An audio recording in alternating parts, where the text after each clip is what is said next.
Hi, and thank you for tuning in to Noire Histoire. I'm Natasha, and in this episode, I'll be discussing I Put a Spell on You. I Put a Spell on You is an autobiography about the life and career of Eunice Wayman, a singer, songwriter, and pianist known professionally as Nina Simone. Unlike typical biographies, you get the sense that the book was likely created from interviews that she had with her co-author. And because of that, the book has a very informal tone that makes you feel like you're sitting down and having a regular conversation with her as she tells you her life story. As a history buff, I like that Wayman didn't begin the book with her birth or a moment from her life.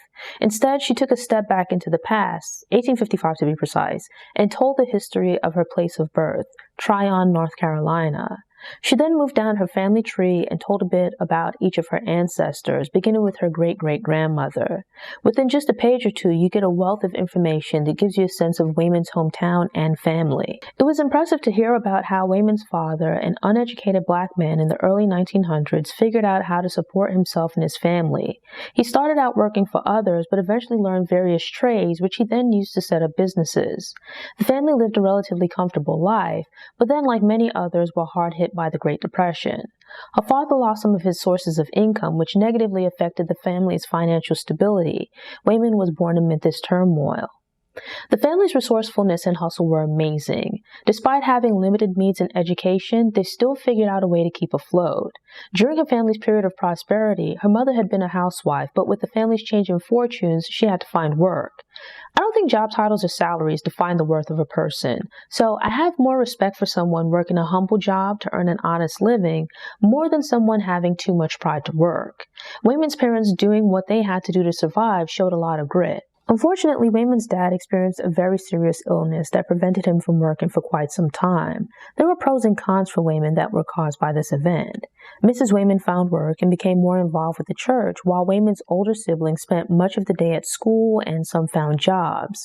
Wayman was too young for school, so she stayed home with her dad, and the two took care of each other. This provided an opportunity for her to develop a strong bond with her father. He'd always been a doting father, but because Wayman had multiple older siblings, she had to share his attention and affection.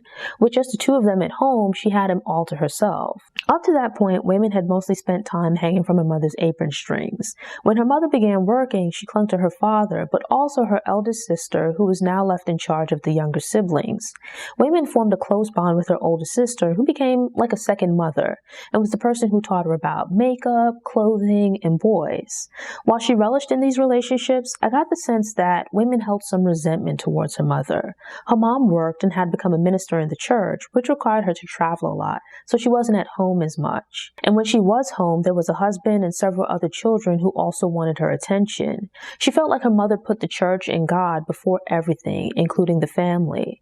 There's a feeling of neglect from her mom being gone at work and involved with the church. The family was deeply religious and very into church life, so most of their social life and interactions revolved around the church. Wayman started showing some degree of musical talent and ability at a very young age. Eventually, she began traveling with her mom, playing the organ while she preached. The woman that Mrs. Wayman worked for decided to sponsor Wayman's lessons for a year. In the meantime, her first teacher, Mrs. Muriel Mazanovich, was an English woman who had just recently moved to town. Her teacher provided musical training, but also the care and attention that she was missing from her mother. The lessons became a part of Wayman's weekly routine, which she thoroughly enjoyed and looked forward to. But with her family still being financially unstable, there wouldn't be enough money for the family to pick up the tab for her lessons after the first year. Mrs. Mazanovich established a fund in the town where people could donate money to pay for Wayman's music lessons. This allowed Wayman to continue her formal training on the path to becoming a professional musician. These kinds of examples prove the point that it takes a village to raise a child, or in this case, it takes a town.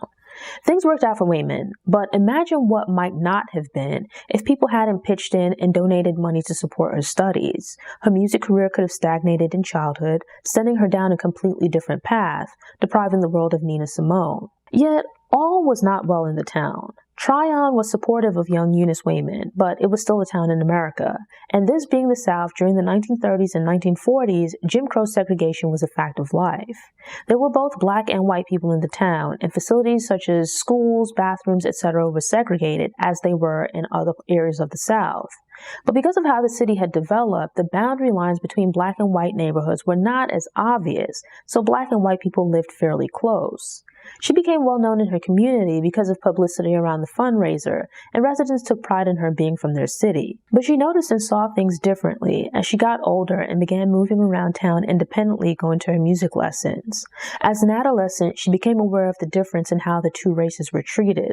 For example, stopping to get lunch on the way to her lessons, she realized that she was able to purchase the food, but people seemed annoyed by her presence and she wasn't able to eat in the store. This treatment was so normalized within the town that it took her a while to pick up that something wasn't quite right with this arrangement. When Wayman got to around the age of 10 or 11, she was now fully subjected to the social norms dictated by Jim Crow. Thus, the rules, barriers, and boundaries became more visible. It was decided that a solo recital would be given to thank the town for its support. What should have been a great experience was instead memorable for negative reasons. Initially, Wayman's parents were seated in the front row, but when a white family came along, the usher attempted to move them to different seats. Wayman saw what was going on while she was waiting to be introduced and told the crowd that if her parents were forced to move, there would be no show. Likely caught off guard by this kid standing up for herself and her parents, the usher gave in, allowing her parents to remain in their seats while finding different seats for the other family. Living in the present, it's easy for people to be dismissive of some of the anti-Jim Crow aspects of the civil rights movement. But reading about Black people living under the weight of that social structure, it's clear that the system was intended to crush the spirit. Reading about the pettiness of that incident was infuriating, as I could only imagine what it must have felt like to be the child or adult in that situation. The feeling of confusion at being supported by this community and performing on stage, while knowing that her parents, as members of the audience, were being treated like second-class citizens.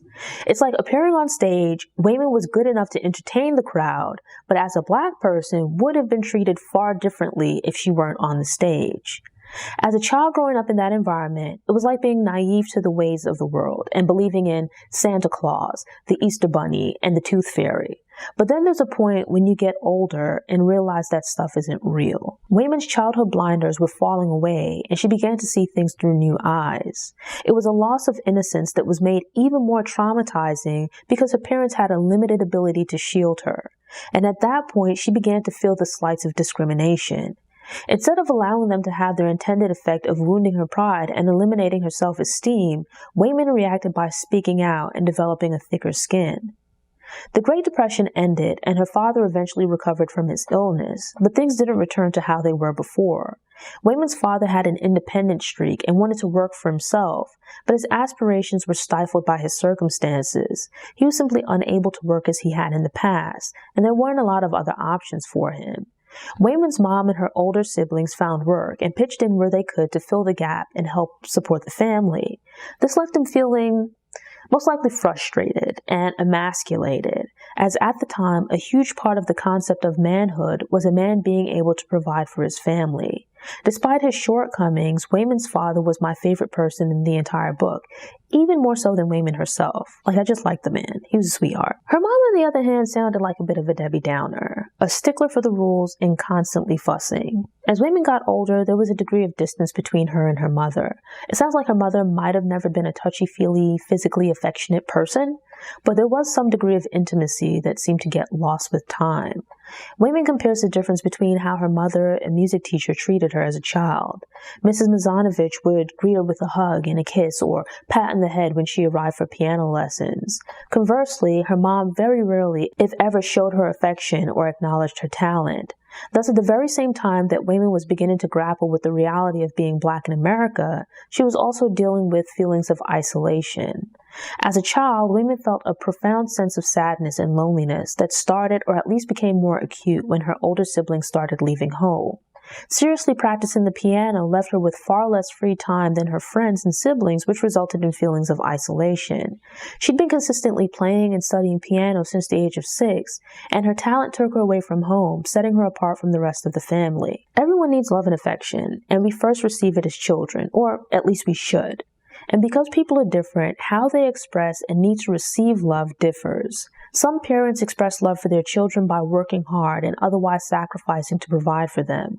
Other parents express their love by nurturing their children, whether that be making them nice meals, teaching them to play sports, taking them on excursions, etc. But even with all of that, some kids still need to be told that they're loved and given hugs or a kiss on the forehead now and then. I've always gotten the impression, though I could be wrong, that back then people weren't as touchy-feely with their kids. And it sounds like young Eunice Wayman was the kind of child that needed her mother's presence and physical affection to feel loved by her. Without those words and actions of affection, a feeling of distance emerged between Wayman and her mother. It also didn't help that in efforts to avoid overinflating Wayman's ego, her mom made it a point to not applaud or openly celebrate her achievements. It was different from the relationship with her father because they talked, he openly supported her, and most importantly, he made time for her. Wayman met and began a relationship with a local boy who she continued seeing until her late teens. I don't take teenage relationships seriously, but in this case, it was different because they and their families assumed that the couple would get married after graduation. Yet, as often occurs in life, their plans were thrown off course when an opportunity for Wayman to attend a boarding school and study music appeared. The school was some distance away, but still allowed Wayman and the guy to see each other and continue their relationship. But the distance between home and that school was nothing in comparison to the distance between Tryon and New York, where she would study after graduation in preparation for applying to a conservatory. The reality is that their plans for their future just wasn't compatible. Wayman dreamed of becoming a concert pianist, while the young man she was seeing planned to remain in Tryon and follow in the footsteps of his family. It was a possibility for them to date long distance, though it might have been difficult, but the guy wasn't interested in any scenario that didn't include her staying in Tryon. I thought the guy was a bit selfish in that he wanted the life that he wanted, but wasn't willing to compromise so she could get some of what she wanted. But then again, it was his life, and he had as much of a right to decide what he did and didn't want. He ended up living a normal life, but seemed quite miserable with the choices he made. Most likely, he didn't consider a different life because he just never thought about what else might be out there. Wayman didn't have a picture-perfect life, but I think it's better to go for it and have things not work out as you imagined rather than to regret never having tried. She was understandably heartbroken about the breakup and lamented what could have been, but I felt like she made the right choice, as there's no guarantee that her life would have been any better if she'd married him and remained in Tryon, and there's a good chance that she might have resented him for asking her to give up her dreams. Wayman had gone away for high school, but the school kept a close watch on the students, so she was fairly sheltered. While studying at Juilliard, she lived in Harlem, which was unlike any other place she'd been. It meant leaving her small town in the South for a large city in the North. She stayed with a friend of her mother's who ran a boarding house, which offered a bit of freedom, though she still had someone to provide guidance and supervision. When it was nearing the time for her to audition at the Curtis Institute of Music in Philadelphia, Pennsylvania, she relocated to join the members of her family who had already settled in the city. There's this oft-repeated situation of Black people striving for progress or attempting to go outside the realm of what's considered typical for Black people and being met with resistance, sometimes at the point of being told that you're not good enough, when the real reason is your race, not your capabilities. I previously heard the story of Wayman being rejected from a music school where she hoped to continue her training to become a classical pianist. It was heartbreaking, yet a familiar story to read her words detailing the experience of working hard towards this moment and being rejected, sacrificing so much of her youth to study the piano when her friends were out playing and living their lives, leaving behind her hometown and childhood sweetheart, moving to New York to study at Juilliard for a year with the plan of auditioning, to get there and have them dismiss her with the excuse that she wasn't good enough. So much of her identity had been based on her being a pianist that it made her question her talent and herself. If it was any consolation, she found out that up to that point, the school hadn't had any Black students, and they had a very specific idea of the kind of Black students they wanted to accept if they were going to admit Black students. In their eyes, Eunice Wayman didn't fit that vision. The rejection came as a shock and was devastating, but finding out the truth made her realize that her talent and abilities weren't the problem. The school's small-mindedness was. It would turn out to be their loss. Sometimes rejection is protection. Without Eunice Wayman being rejected by the school and taken off the path of becoming the first Black concert pianist, there likely would have never been a Nina Simone. Living in Harlem was a transition period into independence, but Philadelphia saw Wayman fully venture out onto her own. She briefly lived with her family, but then got a job in a small place of her own, which offered some privacy and more independence. What I found interesting was that until this point, Wayman only played piano and hadn't considered singing. She got a job playing accompaniment for a vocal teacher, which led to her giving music and voice lessons, which then led to her taking bookings in Atlantic City and elsewhere on the East Coast. These little moments of happenstance that become pivotal moments in a person's life are one of my favorite things about reading autobiographies and biographies. It started from a terrible place for Wayman, but I thoroughly enjoyed how these chance encounters and events came together to set her on her path. Wayman had trained with the expectation of playing in upper-crust concert halls and venues, so the atmosphere in Atlantic City's dive bars required some adjustments. Breaking out of the conservative constraints under which she trained, Wayman began combining show tunes, pop music, and classical. Being taken out of her element required her to set aside the expectations she'd created for herself as a concert pianist. Instead of continuing to lament the loss of her shot at greatness, she began to work towards a new future for herself, despite not quite knowing where it would lead. Patrons of the bars wanted more than just background music, and so she began singing. And then, needing to expand her repertoire, she began writing music and lyrics. The challenges of this new environment gave her more musical freedom, and she began branching out to other genres. Wayman was worried that with her mother now also living in Philly, she might find out and disapprove of her playing music in bars. To get around this, Wayman adopted the stage name Nina Simone. She finally told her mother when she began regularly playing closer to home, and as expected, she wasn't too pleased, but accepted it. Throughout the book, you get a sense of unease between Simone and her mother, but you don't get as good a feel for her mother as with her dad, largely because I don't think Simone had a good read on her mom. There was a brief overview of her mom, like some of the other family members, but I was curious to learn more about her as an individual. She loomed large in Simone's story, but was a bit of an enigma. In a twist of fate, the teacher who would have been her instructor at the music school from which she was rejected recognized her talent and became her private tutor. Along the way, she met musicians with whom she vibed and began working relationships. Playing the club, she met Sid Nathan, who was the owner of Bethlehem Records in New York, and he signed her to her first record deal. Yet she didn't approach the situation as professionally as she should have, as she was naive about the industry and not yet serious about singing or being a recording artist. She didn't have a manager, lawyer, or accountant at the outset, so her first contract cost her in the long run, despite the record being fairly well received. To be honest, I think Nina Simone is a cool artist, but not necessarily someone that I would want to hang out with. She sounds difficult as a person, and a bit snotty with regards to music. There's a sort of uptightness with regards to audiences and performances. Granted, I've never understood the point of going to a show, whether to see a comedian or musician, paying for tickets and then heckling them or causing a disturbance. It's like paying money to be annoying and disrupt the show. Something that crops up pretty early in the book is her sense of loneliness and sadness. I'm not a mental health professional, but it sounded like some of these moods that she would fall into were depression. It wasn't just having a sad day, but extended periods of being sad and depressed. This resulted in her allowing people into her life and forming relationships, especially with romantic partners, that weren't built on mutual love, but rather her trying to stave off this feeling of loneliness. There had to be something deeper going on because she'd had these feelings since childhood, and they would persist through the rest of her life. I knew she was married at one point, but didn't know that she'd been married twice. The first husband was like sort of a fan who probably should have just remained a friend.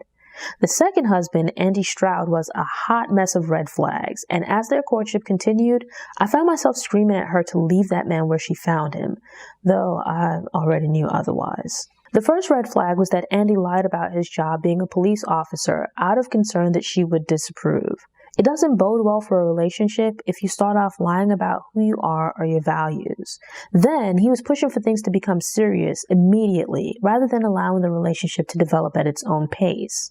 It's different if both people feel a connection and are on the same page versus one person dictating how things will go. Early in their courtship, she became very ill, and Andy remained by her bedside, caring for her and being supportive. In a relationship, most people want someone that will be there to offer support, so it was understandable that, this attracted Simone. But then he decided, not asked, but decided that they would get married when she got better. At this point, Simone had experienced a bit of success playing in and around the famed Greenwich Village in New York City following the release of her album. But she was still in her mid-20s and trying to figure herself and her career out. I got the sense that Andy was a bit older, as he'd already been married and divorced 3 times and had multiple children. Children aren't necessarily an issue, but if someone has been married and divorced 3 times, I would have some questions, especially given that he's just met and started dating Simone, but already talking about marriage number 4. Instead of being impulsive, I would think you take your time getting to know this person and trying to figure out if you're compatible so you can build a relationship on a solid foundation. I'd previously seen what happened with Simone, so I knew that they would end up getting married.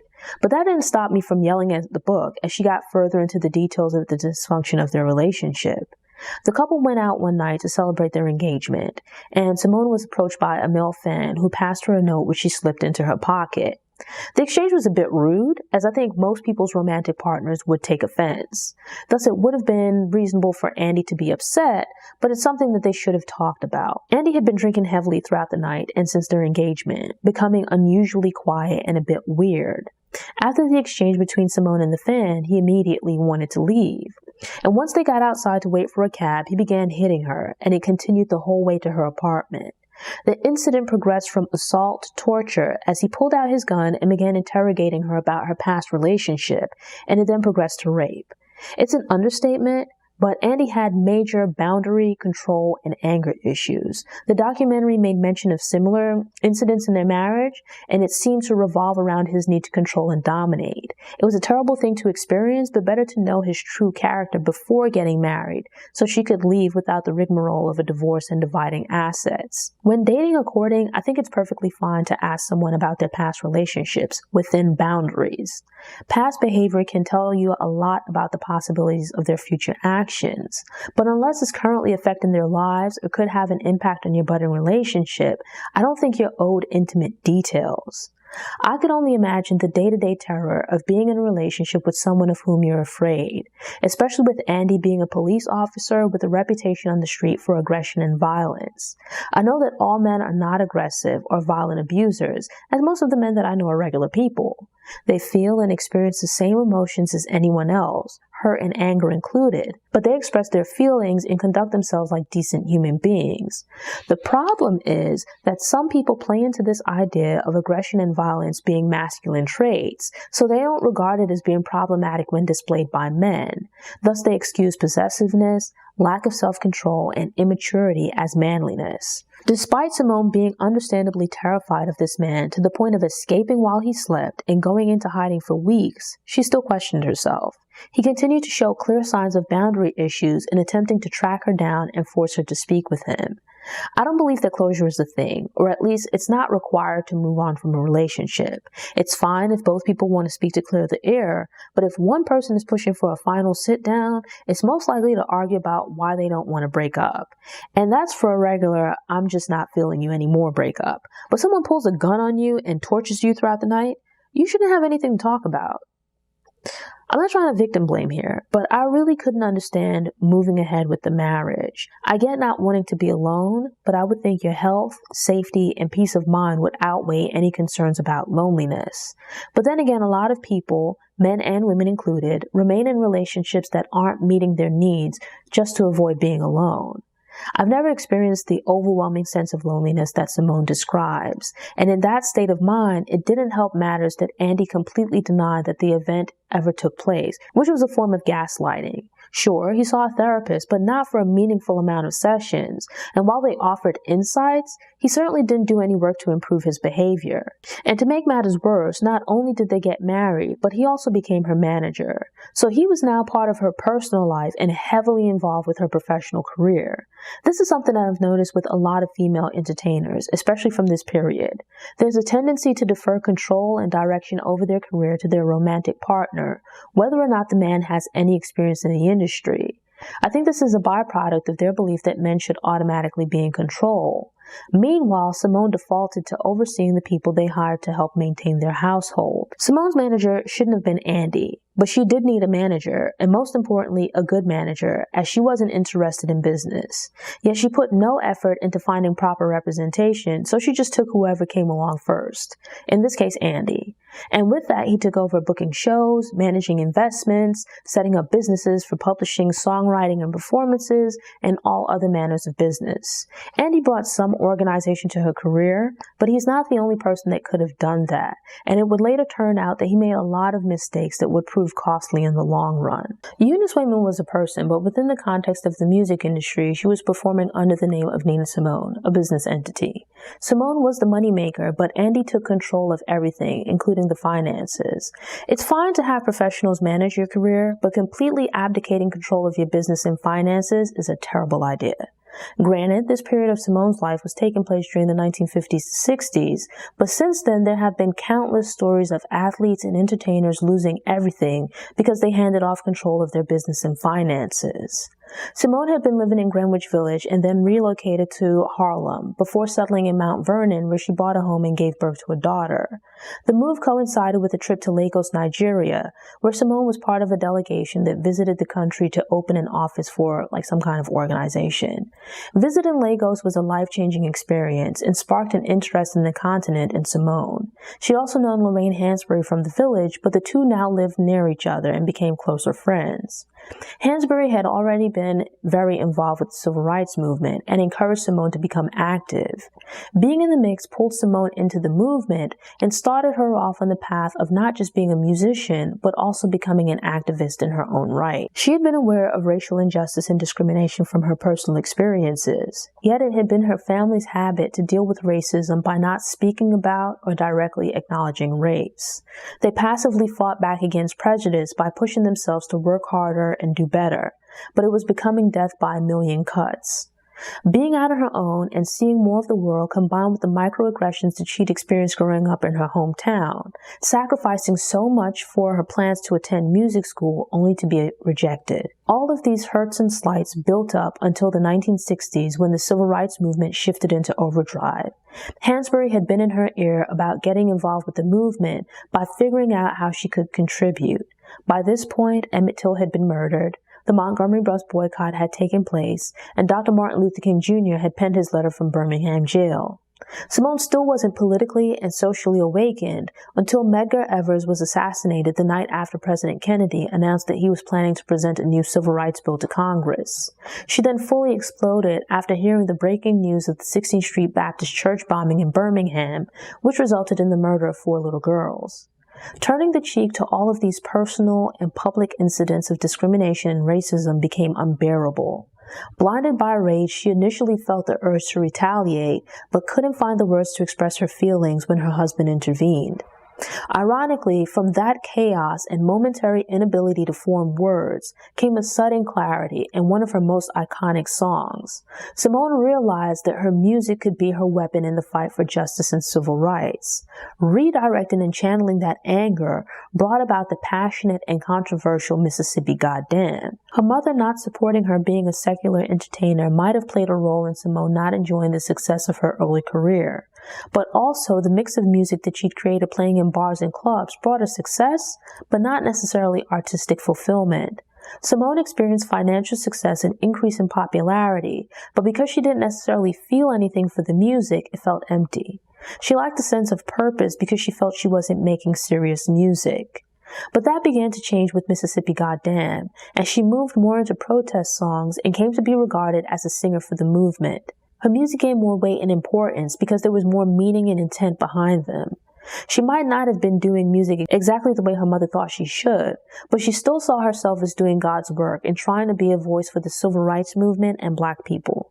Simone was somewhat hostile towards popular music because she thought that hard work and dedication were required to master classical music, whereas popular music was simpler and the audiences were easily satisfied. She'd considered herself settling for popular music because she didn't make it as a classical musician. But she then came to regard herself as having surpassed classical music because there was historical significance to what she was performing. It filled her with a sense of pride, and she felt it gave her self-respect. I've known of Nina Simone, but it was pretty cool to read about her awakening and development of Black consciousness. It's inspiring that her philosophy developed through seeing and questioning things, allowing for development over time. And I particularly liked that she explained her take on the different organizations and philosophies of the time, as well as her decision-making process. I enjoyed the discussion of integration versus separatism, as well as reformation versus a complete rebuilding of society. I agreed with her perspective that if the foundation is flawed and the house is severely compromised, past a certain point, it's better to rebuild rather than to keep reforming. If your goal is equality for everyone, then you have to eliminate and eradicate the things that unnaturally create disadvantages. Yet people with power and advantages generally want to keep them, so they typically won't willingly give up either. It's unrealistic to expect power to be handed over without some kind of effort or activist agitation. Instead of sharing power to make a meaningful change, it becomes easier to give people the low-hanging fruit and a select few a seat at the table. This gives the appearance of progress while having to make little in the way of change or sacrifice. What America needed was not for Black people, women, low-income people, or any other underprivileged group to be brought into the fold, but rather for society to be rebuilt on an equitable foundation. Throughout her journey, she met and had a weird exchange on her part with Louis Farrakhan and befriended Miriam Makeba, Stokely Carmichael, and Betty Shabazz. History can sometimes feel cold and impersonal, but these historical figures feel warm and human through the stories that are shared. Like some of the other activists who survived the turmoil of the late 1960s, Simone had to leave the country for some sense of relief. Spending time in Africa offered an opportunity to just take a break and relax away from everything. That's not to say that there weren't problems, but despite being Black, she was living in Africa as a celebrity coming to the continent, so she was visiting from a place of privilege. It also gave her a break from her real problems at home. The relationship between Simone and her father throughout the book was incredibly sweet. She grew up an absolute daddy's girl and seemed to be his favorite child despite having several other siblings. But getting older, relationships change, and going through rough periods in her life, her father had always been someone that she could depend on. He was a haven, and so she sought him out when she was going through a divorce from Andy. Side note, I think a lot of people end up getting divorced because they had no business getting married from the beginning. But then having a falling out with her dad was a bit too much at one time, and unable to deal with her problems, she fled. During the period of Simone's career where she was managed by Andy, he kept her consistently booked for performances, and with all of the activities, she hoped for a time when she could slow down and take some time off. Now living overseas and not performing, she had a lot of downtime.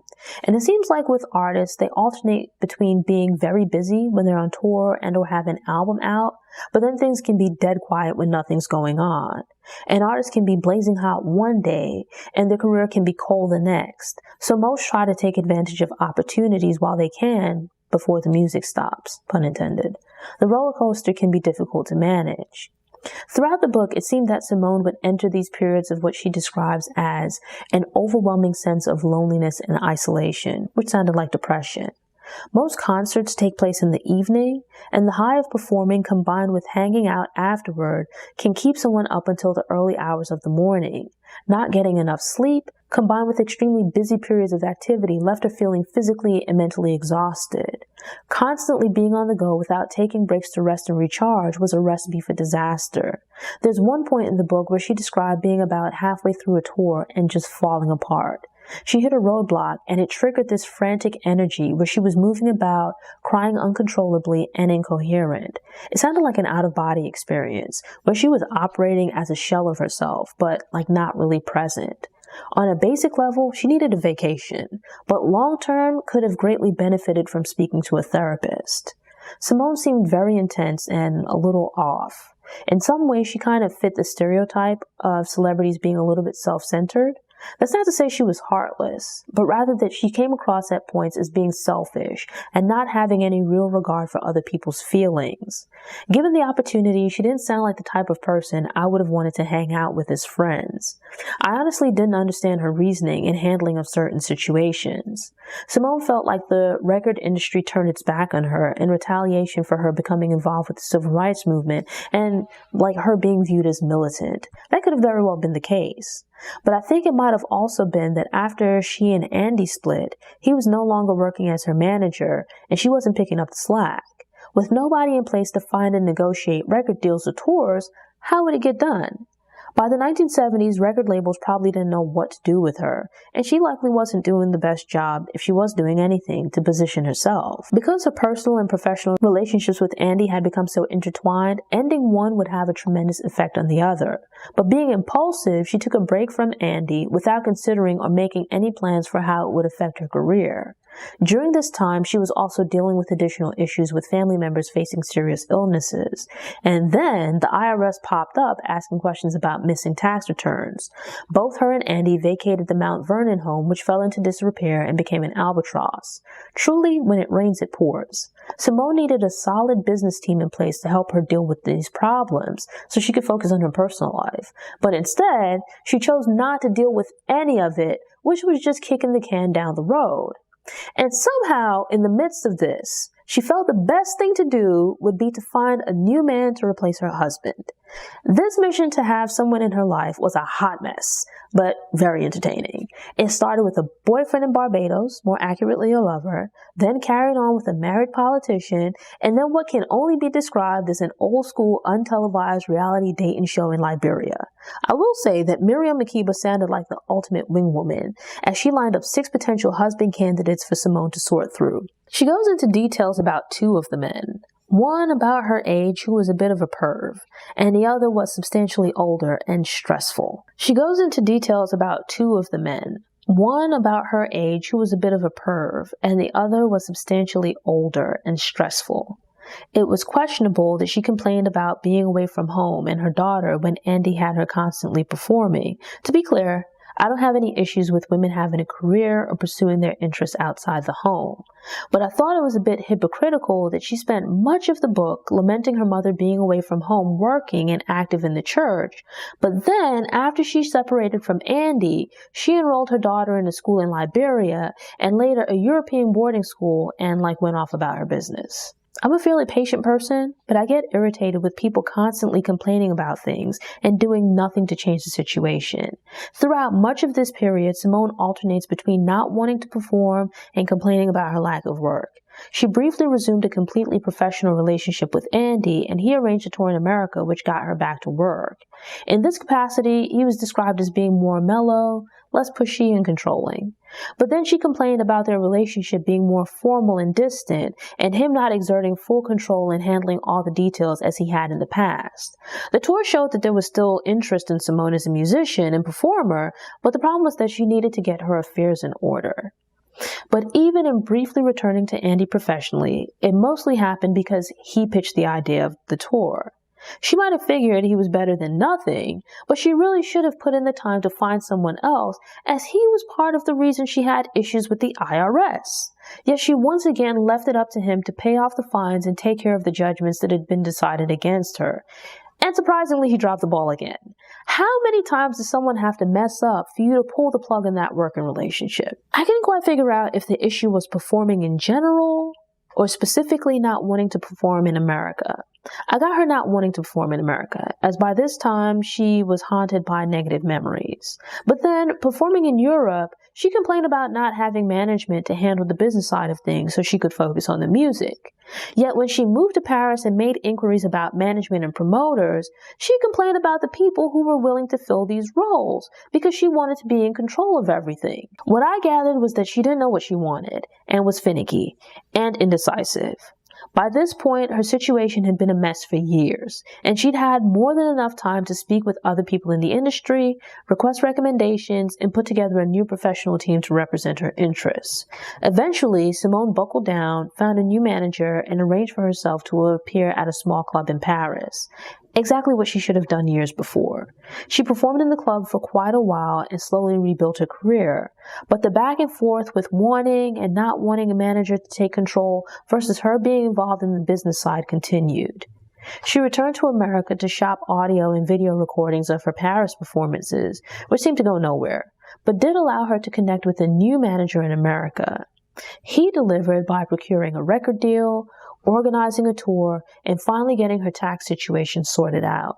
Fixing these issues helped improve her finances and cleared a path for better deals that provided greater financial stability. She was free to do more of the things that she'd planned and aspired to. But then she turned around and let him go for reasons I didn't quite understand. I lost track of time around when Simone moved to Liberia because she would discuss different situations without any clear context of time. The turnaround of her career takes place within the last 10 or so pages of the book, which completely threw me off. It seemed like she was talking about weeks or months, but it was likely several years. This is the first book I've read specifically about Nina Simone, and I have seen the What Happened with Simone documentary. The book includes her early life, while the documentary for the most part begins with and focuses on her career. I specifically remember the documentary discussing Simone dealing with depression or some other form of mental illness that was eventually brought under control with therapy and medication. It's obvious that something's wrong, but it's not explicitly labeled in the book. She spoke briefly about her daughter in the book, but didn't touch on what her daughter described in the documentary as extreme discipline bordering on abuse. Simone spoke about her night of torture at the hands of Andy before they got married, like in the book. But she then made it seem like it was a one-time thing, and those issues went away after they married, while the documentary stated otherwise. Overall, I Put a Spell on You is a good introduction to the life of Nina Simone in her words, but it's not the definitive Nina Simone book. It provides good insight into her life and career, but there's still gaps in her story. The book is rather short, though the story is fairly dense. I felt like she held back a bit, which I completely understand, as I and most people wouldn't be open to sharing their insecurities and deepest secrets. Still, I found her story compelling and would be open to reading other books to get another perspective on her as a person and also the creative process for her various songs and albums. Thanks for tuning in. Show notes are available on the Noire website via the link in the episode description. If you enjoyed this episode and want more book recommendations, subscribe to the channel, click the notification bell, and check out my book review playlist.